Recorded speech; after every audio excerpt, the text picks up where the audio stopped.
Okay, buckle up because this one's a wild ride. So, a couple of years ago, I was neck deep in the absolute hellscape that was my life at the time. I'm talking about a toxic family dynamic, a dead-end job, and a seriously messed up boyfriend who was deep into heroin and constantly trafficking weed out of our cracky apartment. Picture me 24, stuck in a borderline abusive relationship with this dude, ill-called D, and my parents. They were a nightmare too. My dad was a violent drunk, and my mom legit enabled all the chaos because she didn't want to be alone. Toxic codependency squared. Anyway, the low point was when Dee got the bright idea to flip some stolen prescription painkillers, but got busted by the cops after a failed sale. Long story short, he total snitched on everyone except me, probably because I was on good terms with the neighbors and not involved. Thank God, but the cops came down on our building hard for any little thing afterward. I was scared out of my mind because I was barely making rent, working 2 shit jobs, and on the brink of homelessness if Dee went to jail and I got evicted. Here's where it gets juicy. At that point, I wasn't just a victim. I was ready to fight back. Being such a mess financially, I'd been wrestling with the idea of hitting the state's unemployment and welfare system.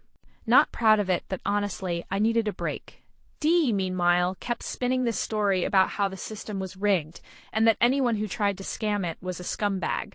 Ironically, that was the same guy flipping drugs on the side. So one night, I made a plan. I crafted a detailed story about how I'd been dealing with sudden medical issues. Nothing too specific because I was scared of getting caught lying, and that I had to quit one of my jobs abruptly. I got fake prescriptions online. Pro tip: dark web is a weird place, and faked doctor's notes.